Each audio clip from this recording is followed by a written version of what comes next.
Good morning, everybody, and welcome to the Spine, to the Whole Family Approach to Gambling-Related Harm Conference. Really pleased to see you here this morning. Lots of different people from various sectors.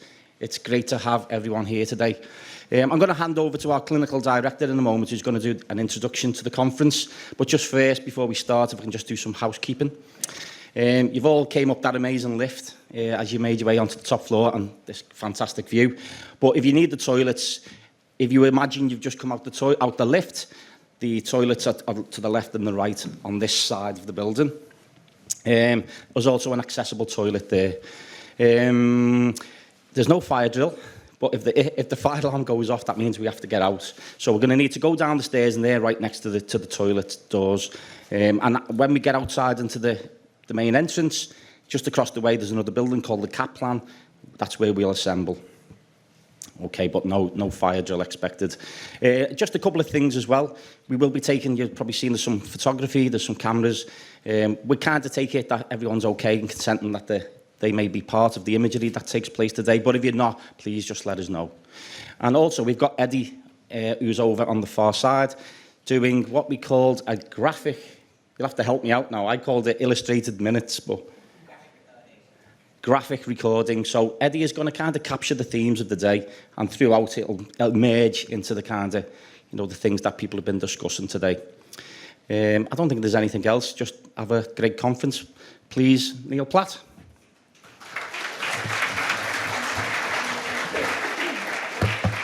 Thanks, guys, and thanks, Ian. So, to begin with, good morning to you all, and welcome to this absolutely amazing and beautiful building. It really is state-of-the-art. The home of the Royal Society of Physicians in Liverpool, and the venue for, obviously, the Beacon Counselling Trust 2024 Whole Family Approach to Gambling-Related Harms Conference. Ian said, my name is Neil Platt. For those of you that don't know me, I'm the Clinical Director at the Beacon Counselling Trust. And I have the pleasure of both welcoming you today and leading an amazing team of people at Beacon who, amongst other things, are at the heart of community-based engagement and system mobilisation across the northwest of England to engage with the issue of gambling-related harm. And Beacon is the single largest regional service deliverer of the National Gambling Support Network, commissioned through Gamble Aware. And my thanks go to Gamble Aware and the team for supporting this event today, without which today would not be possible. So we've got a Beacon team that's committed to collaborate as widely as possible with all stakeholders in the region. And just for a moment, in your welcome packs, can I refer you to our new stakeholder magazine that gives the length, the breadth, and the engagement that we have with stakeholders across the northwest of England to reduce the impact of gambling-related harm. And as a team, and we've been working in this domain for about 15 years, 15 years of funding uncertainty, we've achieved considerable success across the northwest with our multiple community-based programmes, which this year, having grown incrementally, are projected to engage with about 20,000 beneficiaries across the region. And that's the largest regional footprint in the UK. And Beacon and the team are well placed to support the prevention, education and treatment system changes that new government legislation may necessitate, with the introduction of the new gambling operator levy, which will be introduced sometime in the future. So Beacon is at the forefront of engaging with an issue that is clearly ratcheting up the public health and wider population agenda across the northwest, which I am, very, very pleased to say is clearly validated by this conference being oversubscribed. And I think that this is the largest post-COVID face-to-face conference of its kind that I'm aware of.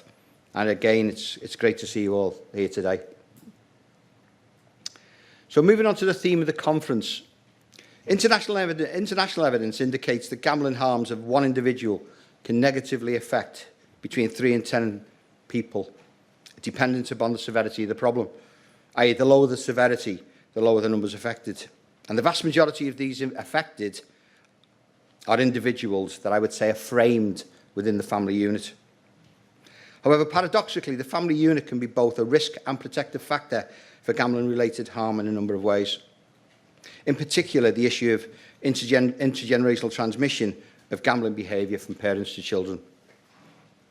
So from whatever perspective we look at this issue, the family unit is central in many ways to the issue of gambling-related harm. And yet there is little research or application from a family perspective. And from that perspective, we do little to adopt or frame what I would class as a whole family approach to the issue of gambling-related harm. As a consequence, we find ourselves in the UK falling into that age-old trap. And the age-old trap, to me, is of doing nothing about a subject until we feel we know everything, and often doing nothing until that everything is supported by the appropriate research. And then when we get enough research to know something, we call for more research until we mobilise. So we end up with this paralysis. And then often it's too late. But I do have the pleasure of working with some remarkable people, and they are not what I call waiters in that sense. They're doers and they're mobilisers, and that's why we're here today. They believe we know enough to get on and get going. So in order to validate our understanding that we know enough about the impact of gambling-related harms to consider a whole family approach here, let's just take a moment or two to reflect on what we do know. Well, first, that we do know that the UK has the highest rate of family instability amongst the developed world. Each year in the UK, over 150,000 sets of parents split up. And that figure is up about 8% on the previous decade, costing about 60 billion. So let's ponder why. I'm sure each of you may say it's complex, but could one of these complexities be financial? The Oxford University report that came out a couple of years ago indicated that over 220,000 people in the UK spent over £1,800 a month on gambling, with additionally another 1.9 million people spending between 150 to 1,800 a month. Startling figures when you relate to the fact that the average disposable household income in the UK is less than £2,500 a month. So just let's hold on to that for a moment. Secondly, we know from various evidence sources that between 40 and 50% of individuals experiencing gambling-related harm directly report being the perpetrators of intimate partner violence in one form or another. And finally, because I really don't want today to be a day of statistics, we know from a recent report that approximately 160,000 children aged between 11 to 16 reported losing sleep at night because they're worried about an immediate family member's gambling. And yet, programmes like the National Supporting Families Programme, previously the Troubled Families Programme, that focuses on providing help to vulnerable families with multiple and complex problems to prevent them escalating into crisis, and that has supported over 700,000 families in the UK, or the likes of the Children's Safeguarding Partnerships, which oversees the levels of need throughout the UK, the issue of gambling-related harm, when compared to the likes of drugs and alcohol, is not explicit within any of their protocols.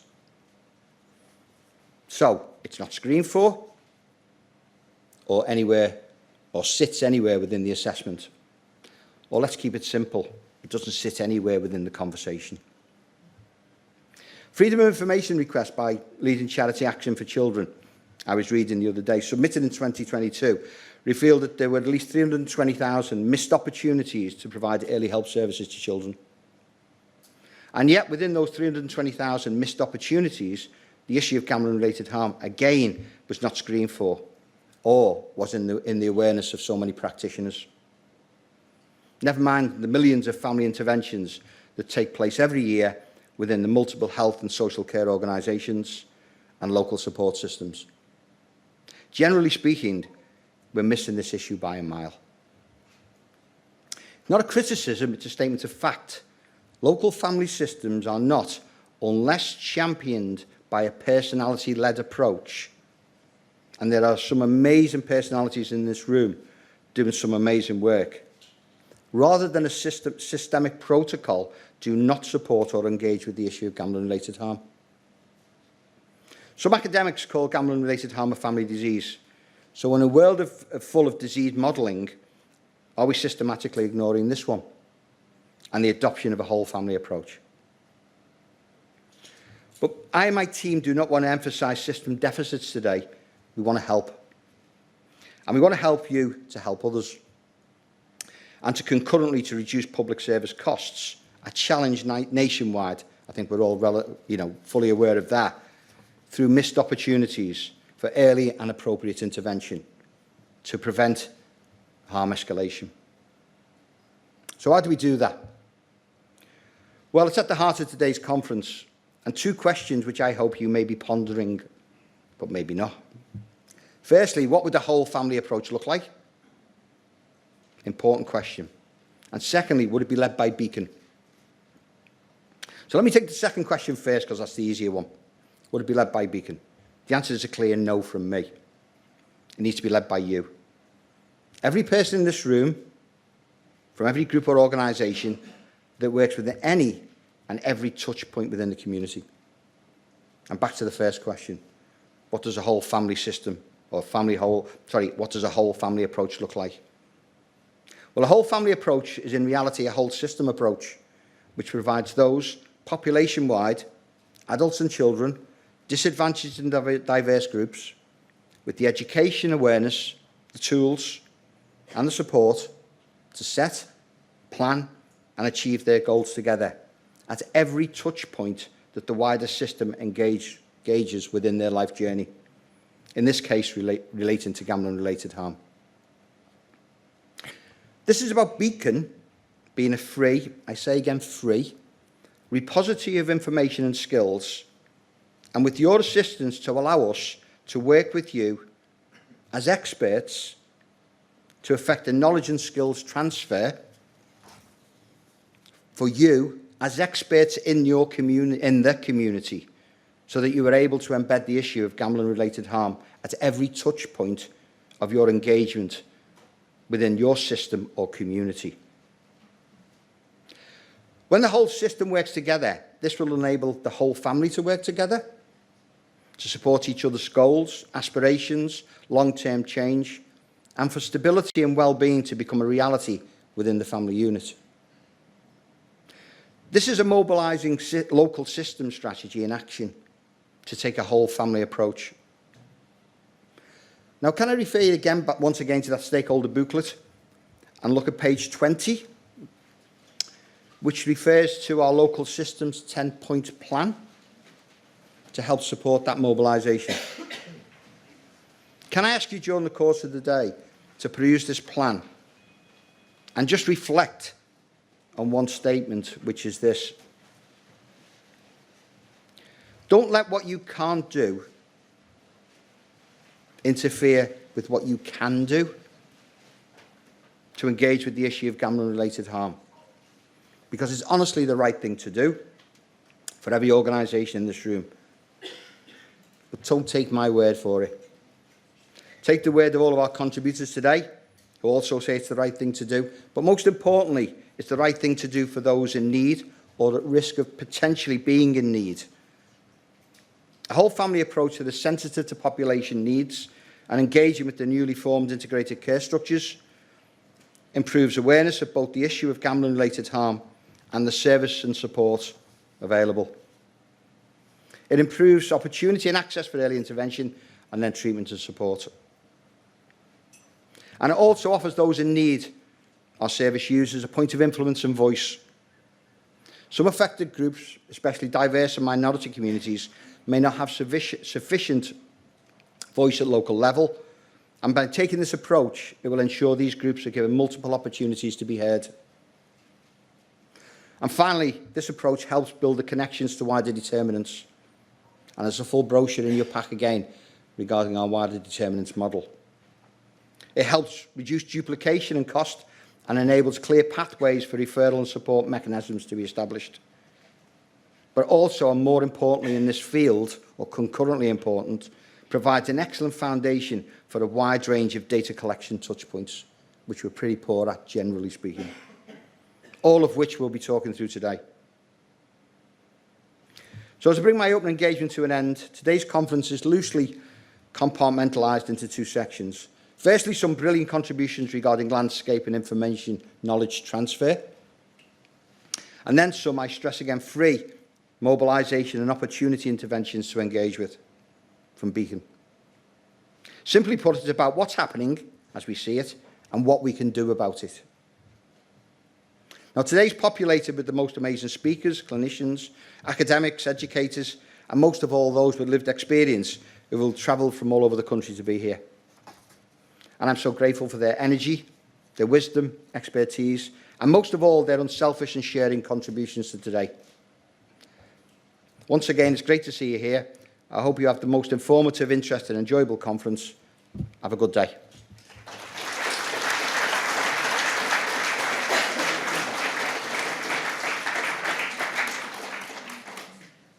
Thanks, guys. So, we have a slight change in our running order today from the original programme. We're going to begin with our friend and most energetic supporter of the role of the third sector and a beacon in the treatment and support of those experiencing gambling-related harm, Dame Claire Gerarda. Claire, a GP and former president of the Royal Society of GPs, also heads up the primary care gambling service, an NHS service for severe and comorbid presentations within the National Gambling Support Network. We're so pleased that Claire, regardless of the discomfort that she was up at 4 o'clock this morning, is able to speak today. I personally am extremely appreciative of her attendance today and her valuable input. And to make things worse, she has to be back in London for lunchtime today. So once she's finished, we'll be whisking her off back to the station as soon as possible. Claire, thank you so much for being here.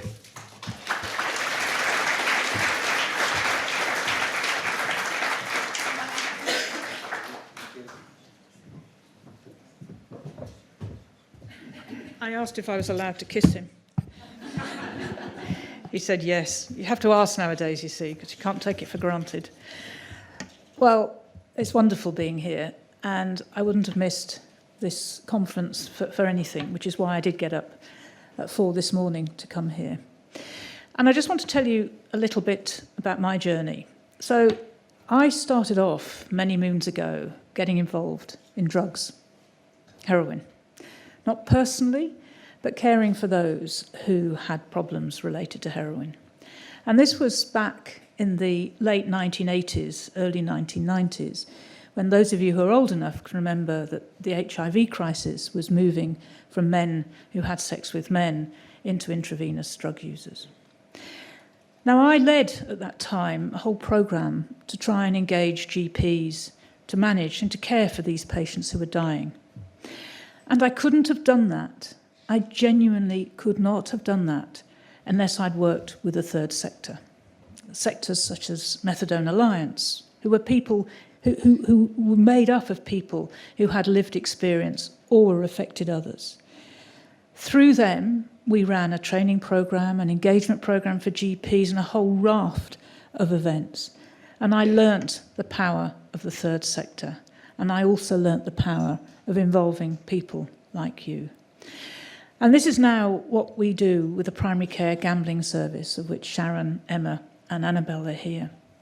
It's a new service, so it doesn't feel so new now. It started just before the pandemic, where we're trying to break down the boundaries that stop people getting into treatment, that stop the people that you see, that you know, that your loved ones getting to receive the effective care that they need.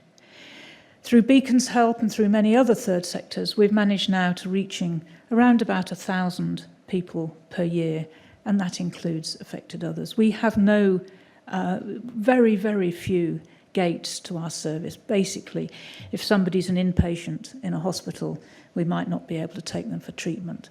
But other than that, our doors are open. But the other thing we're trying to do is we're trying to reach the unmet need.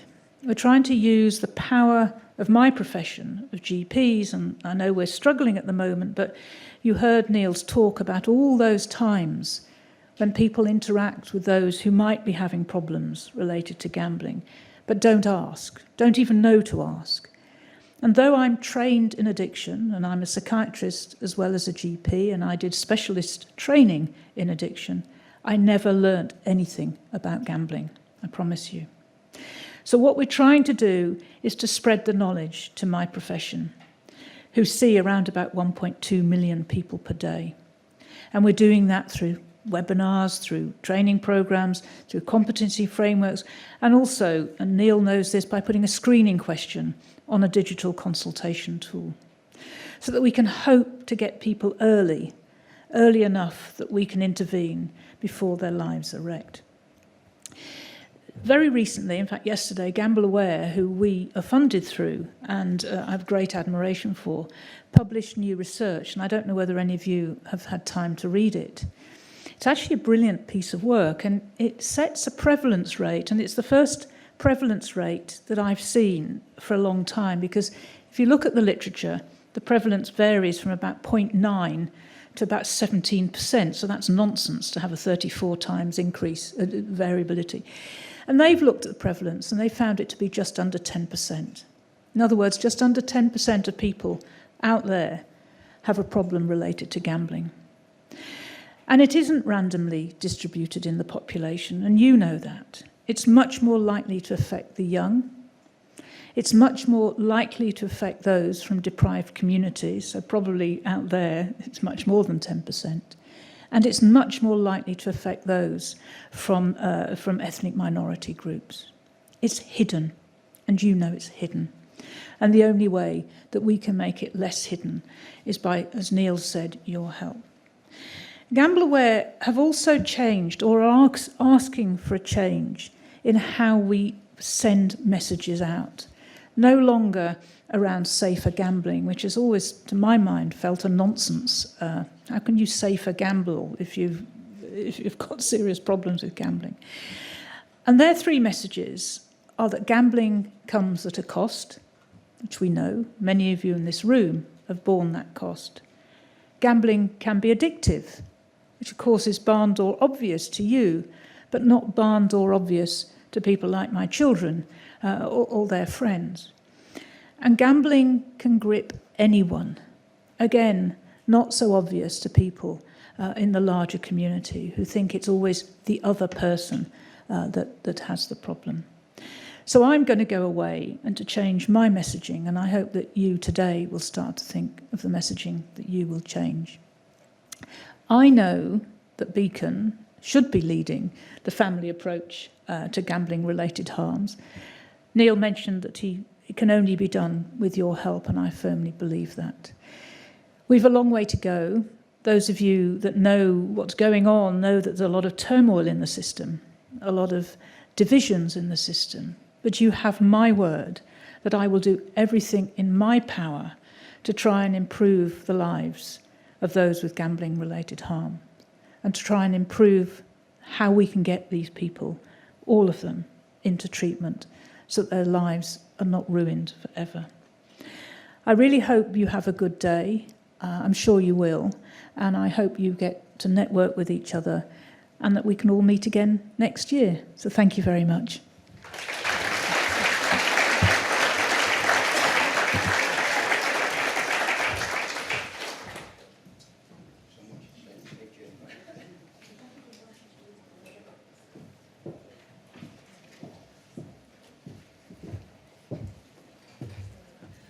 Thanks, Claire, and we obviously really do appreciate making the time to come today.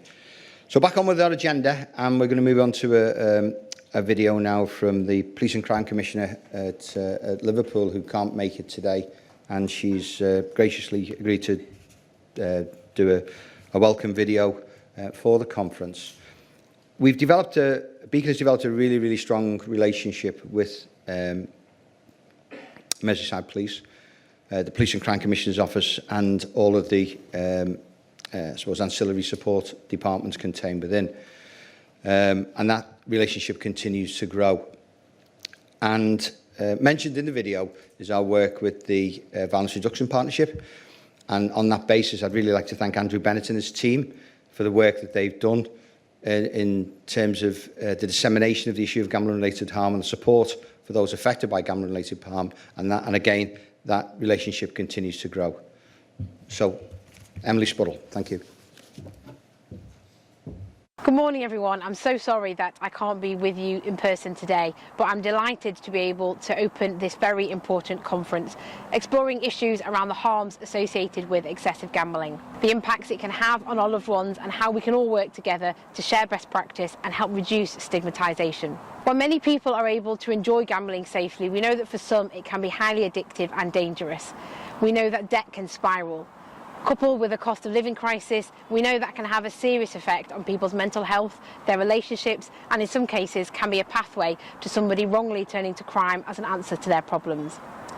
By attending this conference today, you are each helping to raise awareness of the harm that gambling can cause. This is so crucial if we are to protect people and prevent problems from escalating. Gambling-related harms are a significant public health issue in the UK, but even more so here in our region, where we are above the national average, costing the Liverpool City region more than £28 million each year. And as technology evolves, so too does the gambling industry, increasing the risks to individuals. Companies are finding new, innovative ways to target individuals, with younger age groups being exposed to advertising, which only increases the risk of them being affected in a harmful way, and making it more difficult for those who are vulnerable to avoid it. We also know harms related to gambling often go unrecognised. And that means many people who are experiencing issues go without support. And that number is only increased when you consider the family members, friends, colleagues and others whose lives are negatively affected by someone else's gambling. In fact, it's estimated that for every person who engages in harmful gambling, a further 6 to 10 people are negatively affected. That's why today is so vital, to find new and better ways of working so that we can better understand with compassion the issue and offer help to those who may be feeling helpless. Critical to this is taking a whole family approach, which puts the emphasis on the importance of screening, treatment and recovery at the earliest opportunity, reducing harm while also protecting future generations from harm. We're not starting from scratch, there's already lots of positive work being delivered. Through our violence reduction partnership, working in collaboration with Merseyside Police, we are committed to finding new ways to prevent harmful behaviours, identify underlying issues through early intervention and offer greater access to education and treatment for those seeking support. In 2023, in the lead up to the Grand National Festival at Aintree, we ran a public health related campaign promoting the support available through the services provided by BCT. And last September, we worked with Beacon to hold a seminar for more than 150 delegates from different agencies and sectors, all coming together to explore the impacts that gambling-related harms are having on our young people. The VRP have also commissioned Liverpool John Moores University to explore the correlation between gambling-related harms and domestic abuse, which you'll hear more about today. And the specialist Bet You Can Help programme is now being delivered right across the workforce in Merseyside Police and is part of the induction for all custody suite staff and detention officers. These are just some of the examples of the work that we are doing to better understand and support those affected by the harms excessive gambling can have. If we are to protect people and prevent problems from escalating, then events like today are pivotal, helping to focus our collective energies on helping people to spot the warning signs and encouraging them to seek support. I really look forward to hearing how today's event helps to break down those barriers so that we can offer those who may feel trapped by their harmful gambling behaviour some hope, a way to a better, safer future for them and for their loved ones.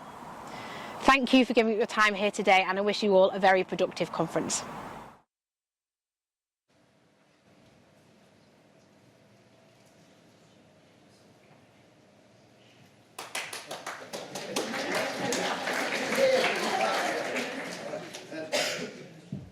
Good morning, everybody. My name's Dave Eva, and I work for Beacon as the person leading on sort of workplace charter now and on community relations, etc. I'm an ex-NHS chair.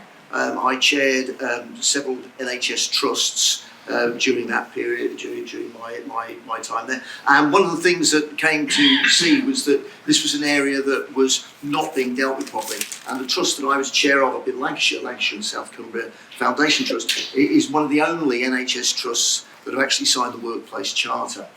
And one of the things that I hope today will do is stimulate the approach that says there's ways of dealing with that will engage people. Workplace charter is one of those, and that's one of the areas that I'm working with Beacon on. And the other one, obviously, is to ensure that the family approach is integrated into that as well. The workplace charter obviously concentrates on the workforce, but the workforce have family, and therefore broadening it out is obviously very important as well. So my job today is to introduce the next presentation, which is from Alistair Barfield. And Alistair is going to talk about young people and gambling and neurodiversity. He's also going to look at the effect for families of this as well. So without further ado, I will hand over to the presentation on screen. Fucking mystery man.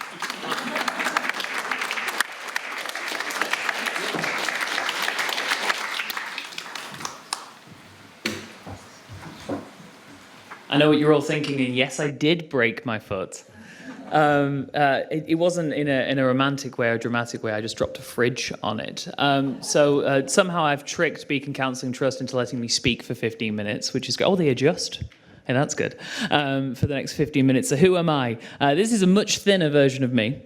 My name's Ali, Alistair Barfield, and I run an organisation called Deflect and Protect, CIC. I'm autistic ADHD. And most of my work is spent talking about the issues surrounding neurodiversity and radicalism, particularly violent extremism. And what I've noticed in my innumerable hours of doom scrolling on TikTok and Instagram is just the incredible depth of influence that parasocial relationships with influencers can have over young people, particularly young people who are neurodivergent or have other risk factors. So let's have a look. What's a parasocial relationship? For those of you who are unfamiliar with the terminology, a parasocial relationship is a one-way relationship, particularly with an influencer. So when I'm talking about influencers, I think it's incredibly important that we understand the context that these people have on young people. Influencers are playing a character. Oftentimes it's a caricature of the person they are. Young people don't get this. Because they present as themselves, they're almost uniquely influential, hence the term influencer, to the way young people think. And when we're talking about content online, a lot of the time I spend talking about Andrew Tate. For those of you unfamiliar, we can boo hiss Andrew Tate another time. But the actual influence that these people have is quite dramatic. The amount of content that they create is endless.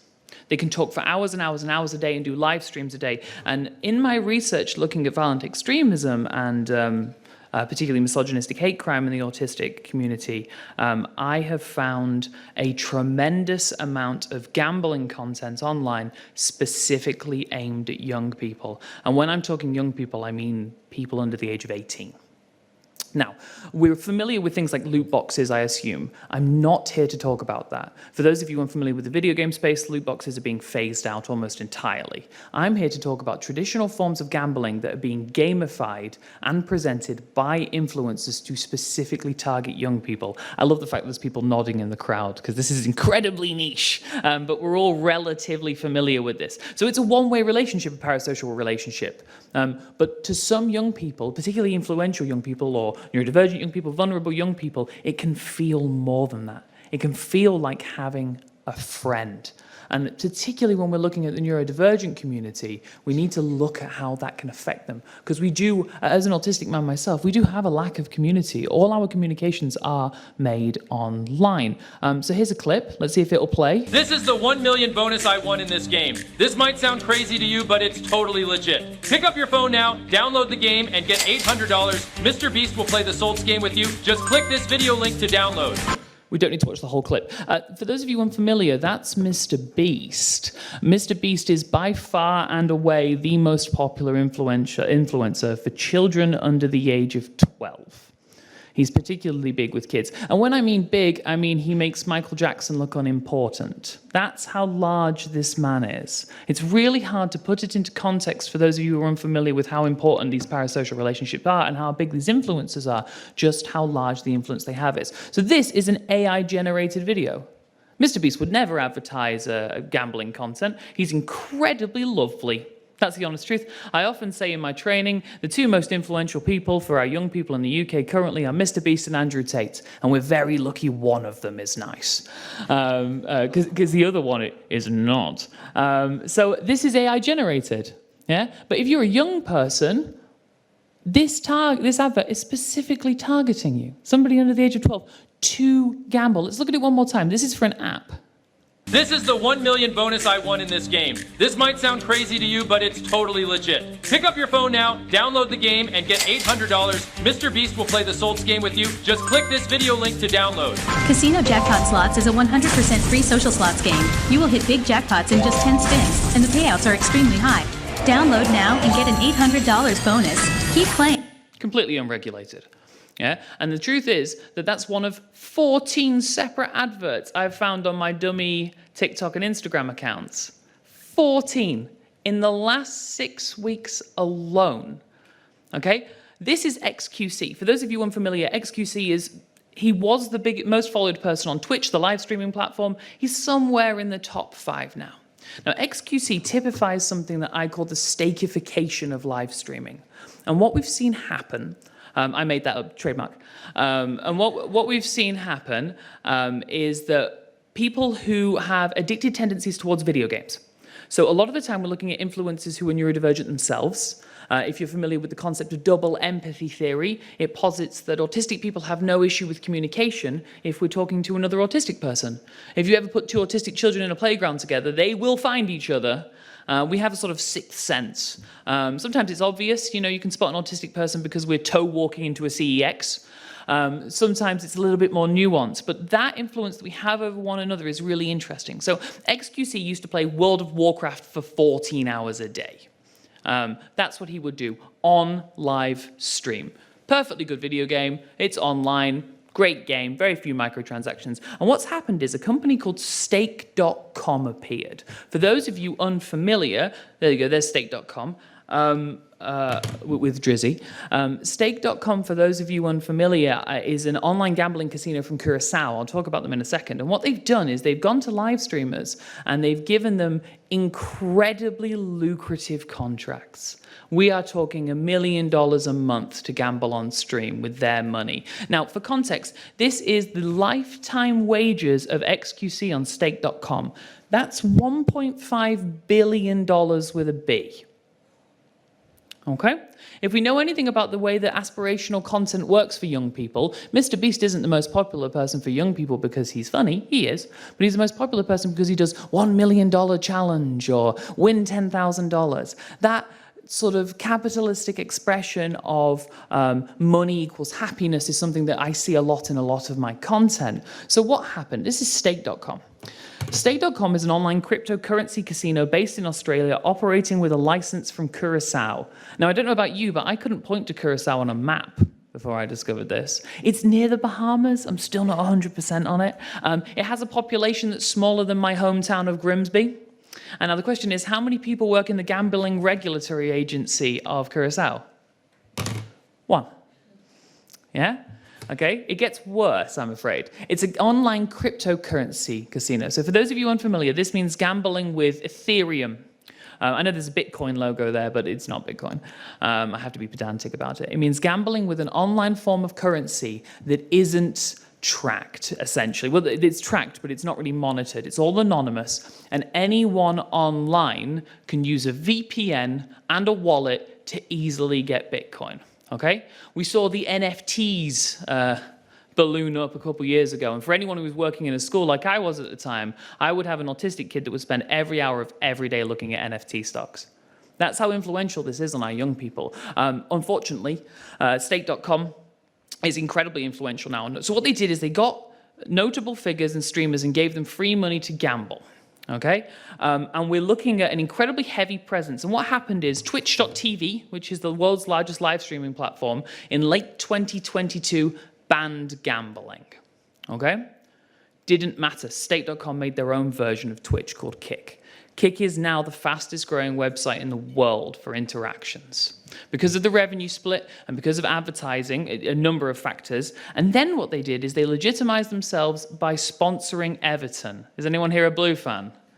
I mean, apologies. But also, Stake.com have legitimized themselves in the UK. What they then did is they found the most influential person in the world. This is the rapper Drake. For anyone that's not a Kendrick Lamar fan, he's great. That's an online reference. I'm sorry, I spent too much time on the internet. So Drake is more popular than Michael Jackson in his prime. He's got more number ones than the Beatles in America, and he's had more hip-hop records than anyone alive with the amount of streams he's got online. Drake loves to live stream gambling on stake.com. And when I'm talking about gambling, I'm talking about this much money. So this is Drake with one of my favorite rappers, Lil Yachty. And Stake wins $900,000. Drake wins $900,000 in an online stake casino. Watch him brush it off. Yeah, 2014. I love 18 there. Oh! We'll take. That's good. That felt good though. Yeah, that was nice. What do you mean you'll take it? It's 900 grand. Yeah. He says, what do you mean you'll take it? It's 900 grand. We're talking about aspirational content being built on traditional forms of gambling. That's a roulette wheel. I'm seeing slot machines. I'm seeing gamified plinketto machines where you drop a ball in the top like a Japanese pachinko machine. This is everywhere online. Absolutely everywhere where young people are going. And I don't mean to be the person that comes along. I often refer to myself as a bit like Michael Moore. If anyone's seen Bowling for Columbine, he comes and says, there's a lot of problems here, and then he walks away without any solutions. And I often think of myself as a bit like that. So where does this come in from a neurodivergent perspective? So neurodivergent people have an increased risk of addictive behaviors. We do. And this is particularly true for ADHD and autistic people. So there's some stats here. 25% of those seeking treatment from compulsive gambling have an ADHD diagnosis. For those of you who are familiar with the diagnosis procedure in the UK, we're looking at around 3 to 5 years. So it's remarkable when there is a diagnosis that's prevalent. And Grant 2021 discovered a particularly strong trait between autistic traits and gambling harms. I've seen it a lot in my community for a variety of factors, and it's increasing as this sort of online aspirational gambling increases. How do we support young people? Because fundamentally, we're all here to support the family. That's the single most important thing. That's the reason we're here. Speak to young people about their interests. Ask them if they know about Stake. Ask them how they feel about Drake or Twitch. Are they going on Kick.com?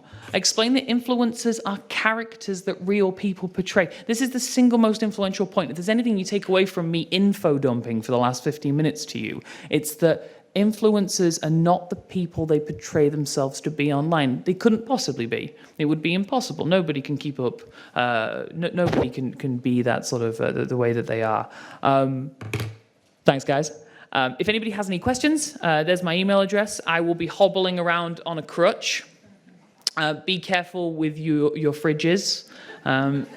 They are incredibly heavy, and thank you ever so much.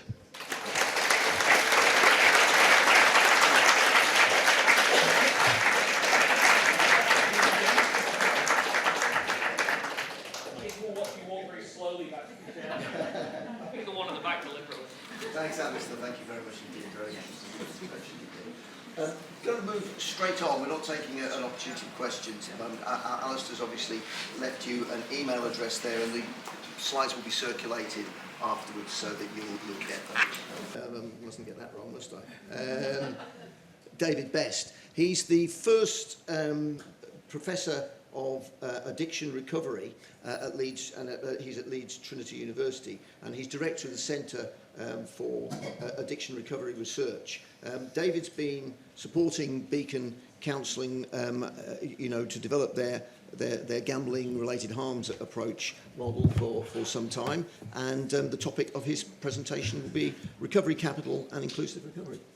Perfect. Thank you very much, and it's a pleasure to be here, and thank you very much. And I am a a huge supporter and fan of the work that Neil and his colleagues have been doing for a number of years in this area. I think it's really, really important work. And I'm pleased with the order of this presentation because it seems to me that it fits very well. We've heard a lot about adversity and complexity there from Nadia. And I'm going to move on to the next question, the kind of, should that lead us to a doom and despondency and despair response? And the answer is no. No, because recovery is a reality for many, many people. And there's a real danger of doing what we call the clinical fallacy of massively overstating the intractability of addictive behaviour. So before I move on to the body of my presentation, I want to say something that I guess might surprise some of you, which is that of all the people who have an addictive behaviour, 58% will eventually achieve stable recovery. And stable recovery means 5 years of continuous remission from the addictive behaviour. So not only is recovery possible, it's probable. Now, there's a kind of bracket and caveat to that. We don't know so much about the prevalence of gambling recovery, and that's right across the range of substance and process addictive behaviours. But it's really important to say people do recover. And what I'm going to talk about is, to some extent, some of the things we understand about what that recovery means. Now, I've got an appalling habit of breaking technology when I touch anything, so this may or may not. Oh, it's working. The big thing I think to start with is, if you start from a recovery perspective, it's a fundamentally different model from a clinical treatment model. I'm not going to talk about chronic relapsing conditions. When we talk about recovery, there's some really important differences that happen, and they're characterised in this slide, which basically is, let's start from the assumption that the relationship part is fundamental. But it's not a power relationship, because the relationship supports recovery as a peer relationship primarily. And so there's a switch in our understanding of who helps, not the expert, but the community and the peer and the family. Second part of this is that basically we understand recovery as something that switches from a deficits model, we don't count the number of pathologies, to a strengths model. And long-term recovery is better predicted on the number of strengths you have than the comorbidities, the dual diagnosis, the multiple pathologies you have to overcome. Third, recovery is something that happens between people, not just inside people's heads or bodies. It's an intrinsically, fundamentally social process, which is why the notion of family is absolutely critical to our understanding. It happens in a context and in a family context, and I'll say a bit more about what I mean about that in a second.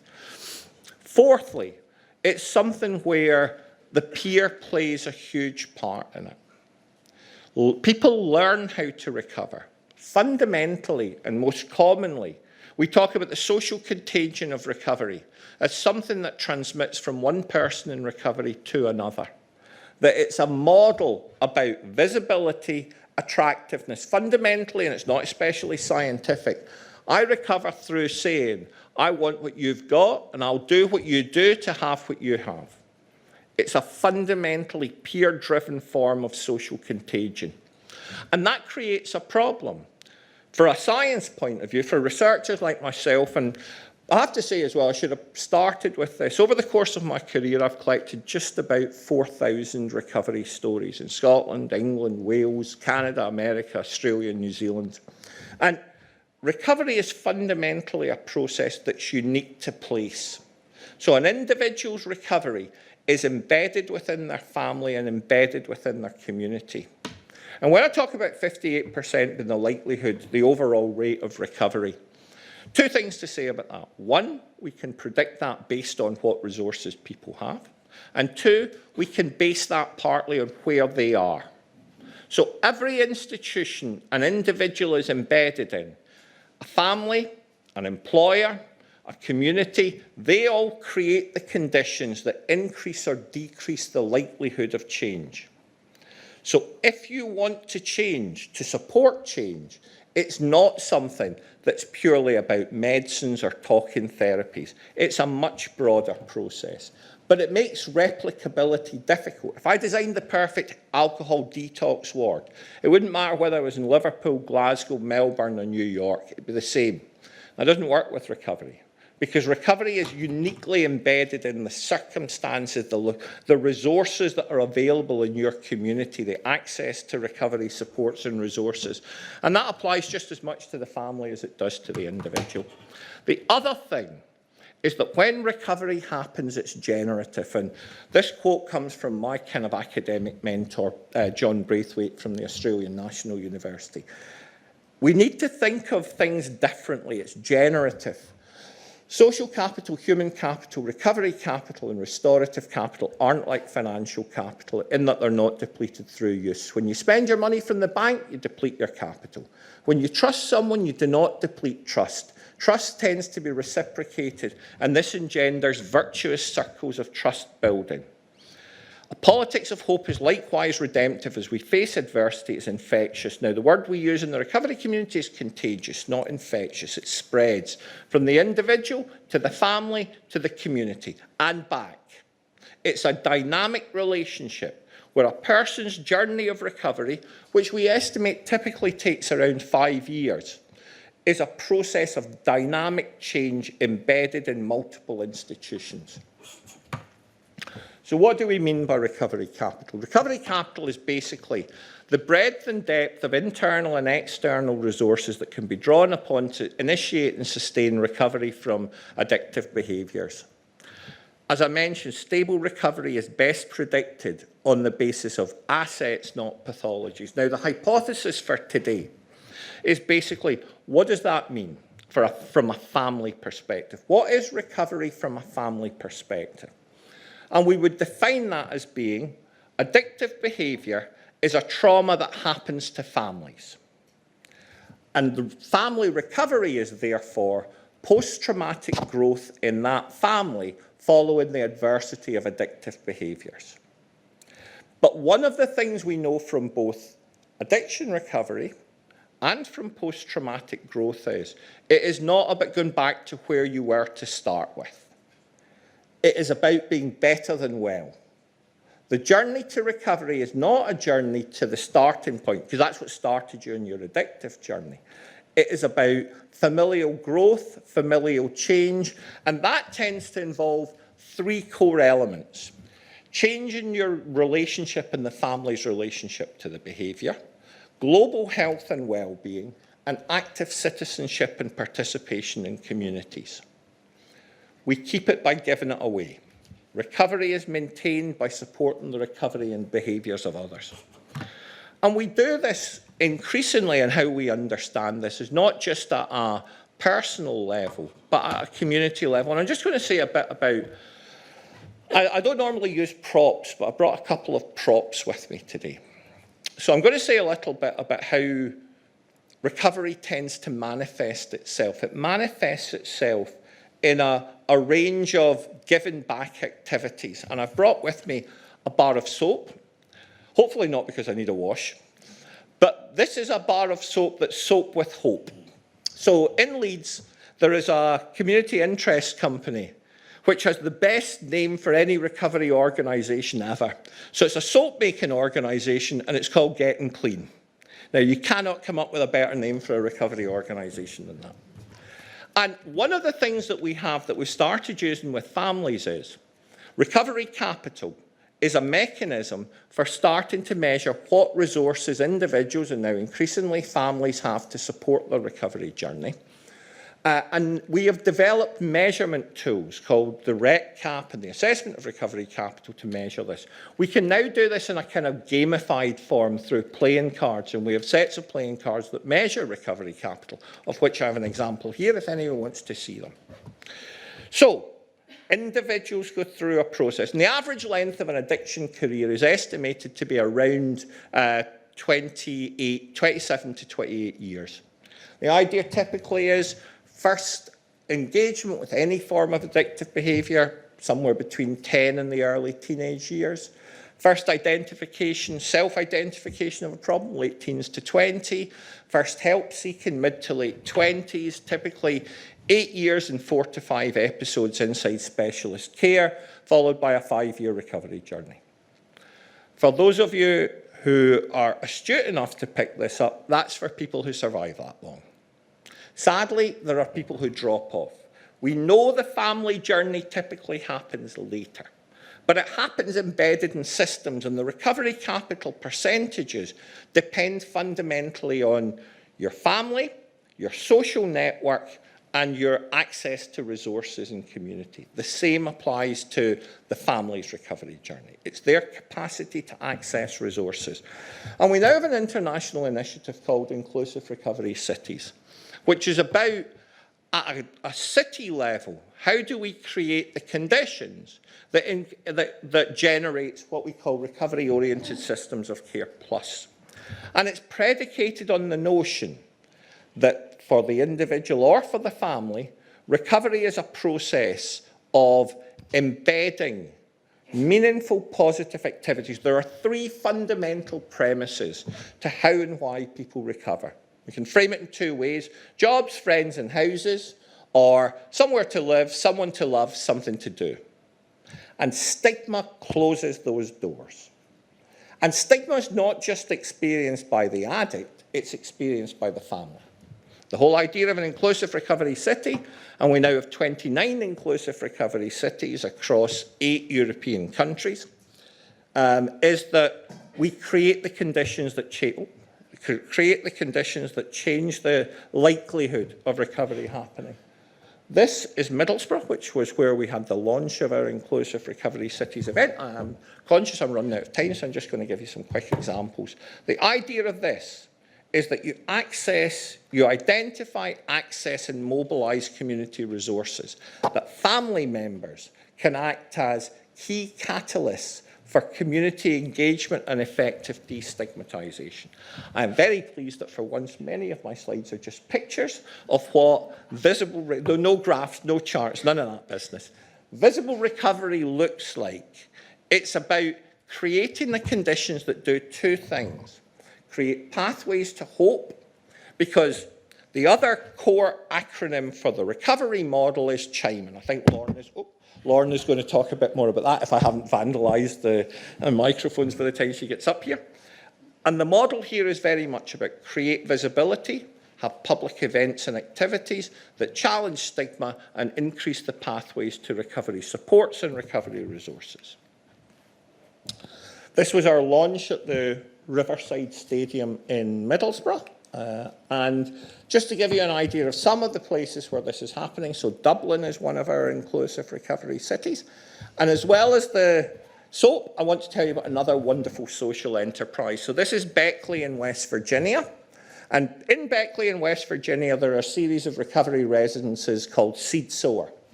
And when women go into Seed Sower, which they'll stay in for a year to 18 months, women-only recovery support services. The women get into there either from homelessness services or from jail or prison. They have to agree to sign up to being a baker. So not soap with hope, but many a moment of recovery inspiration happens when you're up to your elbows in dough. The picture on the bottom right corner is one of 3 recovery cafes they now have. All the women work in the recovery cafes. This contributes back to the community, provides safe spaces for families and individuals in the recovery journey, and supports that pathway to change. I have 1 minute left, so I'm not going to talk to you about our exciting future directions. I just want to say a final thing. We know addiction careers typically 27, 28 years in the end in something that's better than well. Typically in that journey, there is a process of around 8 years of stabilisation and symptom management before significant recovery starts. We don't aim for a normal life. We aim for being better than well. What we do with this is to provide cumulative visible recovery support services that increase those pathways and, crucially, moves recovery to a much earlier point in the journey. Recovery becomes a family systems intervention that creates change and contributes because of its visibility, to prevention and early intervention as a pathway to meaningful change. 2 seconds early. Thank you very much.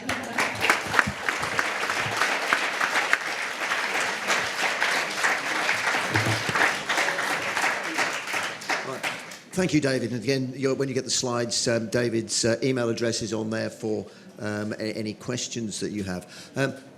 Recovery City, really important initiative there, and obviously the tools that you've got, I mean, the soap of hope and the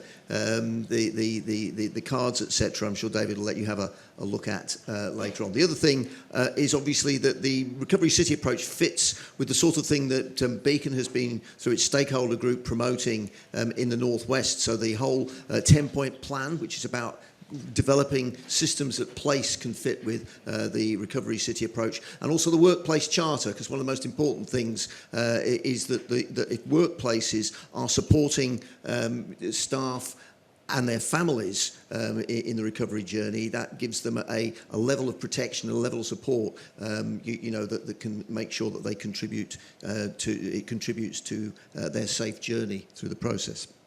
Okay, next speaker up is Lauren Campbell, who is the treatment manager for Beacon Counselling Trust, and Lauren is going to speak to you about what Beacon's doing in terms of treatment process, and especially in terms of the family.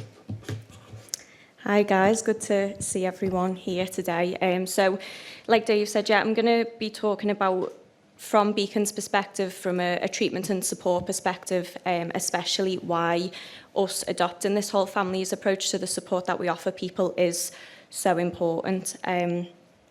But before I get into that, I am conscious that there's going to be some people here today that maybe aren't too familiar with Beacon's support and treatment offer. So I'll just give a really quick overview of what that looks like. So with all of the programmes that we run at Beacon, whether that be early intervention, education, support, we look at the development of those programmes through this life journey model lens, really. So no matter where someone's at within their kind of journey with gambling, or just where they're at within their life in general, we like to kind of create programmes that are going to meet people wherever they're at within that journey. So we're going to talk through some of this stuff because we've got Ian, our early intervention education manager, who will touch on that later on, but kind of right there at the beginning, we've got all of the great work that they do in terms of engaging with local systems to embed gambling harms in the work that they do, to screen, to upskill professionals with the likes of the NHS, with criminal justice. And then we've got a range of our different tailored education and early intervention programmes for some of those groups that we may see as potentially more at risk. So that may be, BAME communities, armed forces communities. And with all of the great work that Ian's team do, kind of with local systems, with that community-based outreach work, that then opens up those referral pathways into the support that we offer at Beacon for people experiencing gambling harms. So within our treatment and support offer, as Neil mentioned before, Beacon are one of the organisations within the National Gambling Support Network, who are, a network of organisations commissioned by GambleAware. We work really closely with a number of the organisations that sit within that network to offer that kind of holistic approach to people experiencing harms. But at Beacon, we offer different levels of support depending on where people are at. So whether that may be kind of lower level brief interventions around kind of psychoeducation, remaining safe for people who are at risk of gambling harms, right through to more intensive interventions like one-to-one therapy for people experiencing gambling addiction, as well as the affected family members, friends, partners. As part of that offer, we can offer couples therapy. And like I said, if there's stepped up support needs there, or if there's comorbidities, we work with a number of other organisations that we have referral pathways into when that is needed. Alongside the treatment and support offer, we have a number of different recovery support programmes that we run as well. Neil mentioned before, at Beacon, to be able to support people with that long-term recovery, we can't do that on our own. So as part of that, we do rely really heavily on a number of different local organisations across the Northwest. So some examples there, the likes of Citizens Advice, who can offer that kind of practical support to our service users, the Forward Trust, who support families, Bet No More, who you'll hear from later today, a peer-led support service. But in terms of the core recovery support that we offer, it involves a lot of lived experience-led support. So we offer one-to-one peer support for people in recovery from gambling addiction, as well as for the affected others. We offer weekly group support for both of those service user groups. We offer practical support for the families, and Nicola, our family support worker, will talk a little bit more about that later on. And our Check Therapy programme as well, so that's our therapeutic outdoor walking programme. And as part of all of that, we've got our Lived Experience Alliance as well, and that's an opportunity for ex-service users of Beacon to come and feed back and give back to other people, access and support. So that's a mix of professionals working within this space, as well as Beacon service users who kind of use their lived experience to inform all of the different support and treatment programmes that we develop. And kind of fitting with what David has just touched on, at the core of the support that we offer at Beacon now, and what we are really using to inform the development of some of these programmes going forward, is this recovery before treatment model. So, you know, the idea that recovery relies on a mix of support from community assets, networks, you know, social support, local systems. Treatment and clinical intervention should be a last resort for people who are experiencing the most severe levels of harm. So not using treatment as a first point of referral for people, looking at what kind of community-based support, lived experience support, more holistic support is available first of all. So it kind of moves away from that idea that recovery is a concept that takes place after formal treatment, and puts the emphasis on more early intervention and community-based support. So when we're talking about affected others and families affected, at Beacon, you know, we see a whole range of individuals accessing support. So, of course, you've got that individual who is experiencing a gambling addiction, but alongside that, you know, people that we've supported, colleagues, children, partners, friends, siblings, parents, a whole range of what we call affected others. So why is a whole family approach to gambling harms so important? Well, first of all, you know, it's important for us at Beacon that we're not just working to improve the well-being of the person experiencing that gambling addiction. We want to make sure that as a service we can improve the well-being of the whole family as well. As part of that, it's about rebuilding that connection within the whole family unit, which David touched on earlier. You know, issues around lack of trust, complete breakdown of communication is something that we see all of the time. By working on that, then we, you know, are more likely to reduce domestic abuse. We're more likely to improve the environment in which children are raised in, and then, of course, reduce that likelihood of experiencing adverse childhood experiences as well. And you can see there from the study actually done by David Best and some of his colleagues, when they surveyed over 800 people in recovery, they found that you know, that kind of reduction within domestic abuse for people who were transitioning from addiction to recovery, and also an increase in involvement within family activities as well. So in terms of at Beacon, what we see with the presentations of the affected loved ones and family members of someone that is gambling, I've kind of split it up into two categories of common themes. So first of all, working with some of those internal issues that people struggle with. So low self-esteem and low self-worth is a massive one for affected others. That's not just something that we see with people going through the addiction. And I think a lot of that is due to this level of responsibility that a lot of affected others seem to take on. So kind of blaming themselves for not being able to see the signs sooner, blaming themselves for not being able to kind of support that person, or maybe being the reason as to why the person is engaging in that behaviour.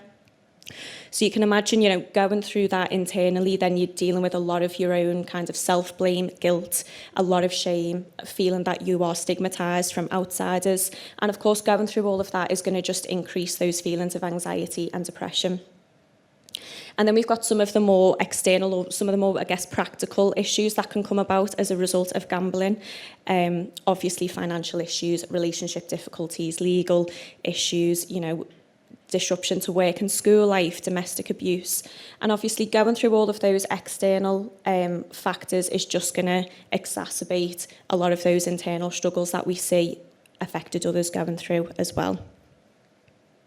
So in terms of just more specifically the impact on the children, this was a study done 2 years ago on school children, 11 to 16 in the UK, and they found that as a direct result of gambling harms, 1 in 80 children lost sleep because of a family member's gambling, 1 in 20 lost out on spending time with a loved one, 1 in 80 were exposed to more arguments at home, 1 in 90 didn't have enough food at home or school, and 1 in 110 missed out on school or family trips.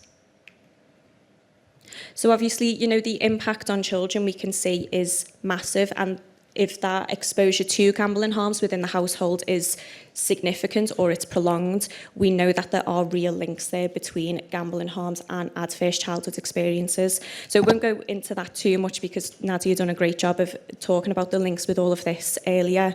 But just to kind of give a little bit more context, we can see there that link between people with more serious mental health diagnoses within the household, there's significant links with certain mental health issues and gambling harms, especially the likes of bipolar, schizophrenia, psychosis.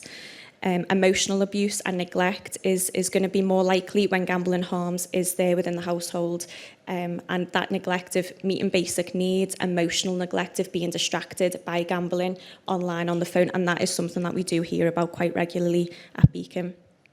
And obviously those links between criminality, suicide and domestic abuse as well.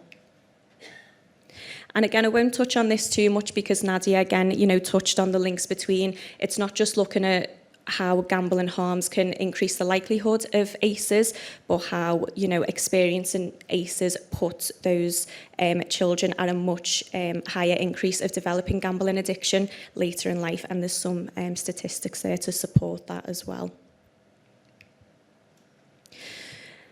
So recovery capital for the whole family, again, something that David talked about. But in terms of just, I guess, just really supporting David's modelling, what we see in terms of the needs that are expressed to us, both from the affected others and the people gambling.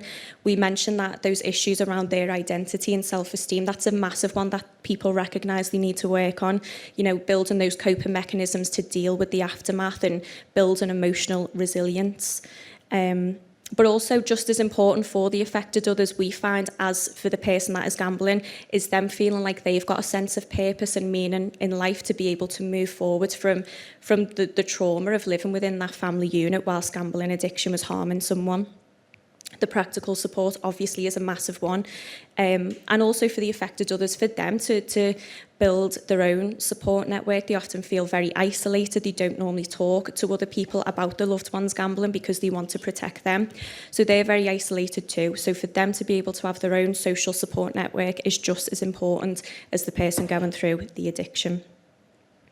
And so by building on this recovery capital for the person gambling as well as the affected family members, what we're able to do then as a system is facilitate post-traumatic growth for those affected. So we know David touched on that earlier. Now, this is a concept that is, I guess, more so used within the general mental health and therapeutic models, but I think it's so relevant to the work that we do within this space as well, because as we've already kind of touched on, gambling harms can be such a traumatic experience to go through as a whole family. So if we're able to facilitate post-traumatic growth, you know, I think that's a really important approach to take within this kind of support. So it's about reintegrating the self and the experience after that traumatic time in your life has happened. And it refers to the personal growth that can occur after trauma as long as the right support is put in place. So post-traumatic growth will typically look at, you know, improving general emotional resilience, strengthening bonds, you know, your own personal growth and a better appreciation of life as well. So I think, you know, at the core of this idea of post-traumatic growth, yeah, it's about reintegrating the self and the experience, but it's also largely, I think, about connection. And there's a number of different ways that we can support people to build on that connection at Beacon. So initially, you know, it's about focusing on reconnecting with the self following such a traumatic time. So within Beacon, through our one-to-one therapeutic interventions, we can support people to rebuild that self-esteem and rebuild confidence through that therapy. And then also linking them in with different training, employment, education opportunities, which again is going to improve people's self-worth, self-esteem and their confidence. And then also looking at connection with the loved one, which is obviously so important for recovery. So whether that be through our work with other organisations that offer whole family interventions or through our own couples therapy, addressing some of those issues of communication, breakdown of trust, but also just more general group family activities to bring the family back together. And I think our Trek Therapy programme is a really good example of that. And lastly, as has already been mentioned, connection through lived experience is so important for people to not feel alone in what they're going through. So being able to link people into peer-led support, linking them in with different initiatives within their communities, and having that support through recovery champions, and also giving our service users the opportunity to, if they want to, if they're in the place to do that, become recovery champions themselves, which not only helps other people, but really supports them in their own journey as well. And lastly, just in terms of moving forward and some of our goals at Beacon from a treatment and support perspective, one of the first things, you know, we are really building on at the moment is our team of community and recovery champions. So making sure that our recovery champions kind of represent the affected others just as much as they do the people gambling as well. As David mentioned, having people who are very visible and proud within their recovery journey will only break down stigma, and it will get people into our service for support, hopefully at a much earlier point as well.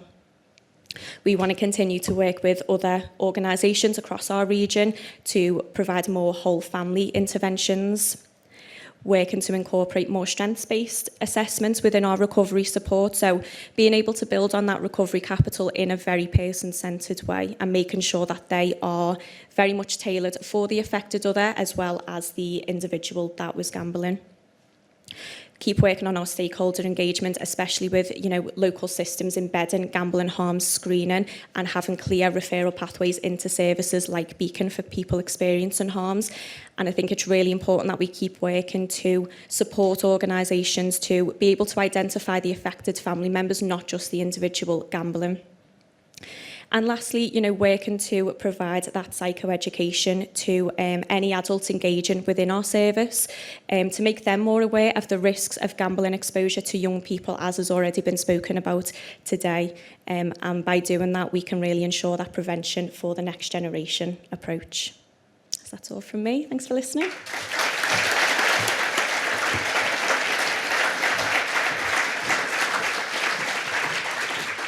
Thank you, Lauren. That's a whistle-stop tour of Beacon's services and the importance of obviously seeking early intervention as well.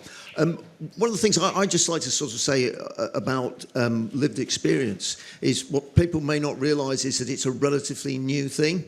I became involved with mental health services 30 years ago, and we didn't do lived experience. We didn't do service user engagement. That's something that's actually only 20 odd years in the making, and it still needs to be developed further. And I think you know, working with lived experience and using the experience of people, both in terms of designing your services, but also in the support and recovery processes, is really important. It's something that working with Beacon over the last year, I've seen really well done, and congratulate Beacon on that activity and that. And I'm sure for many of you, it's something that you would want to work with as well.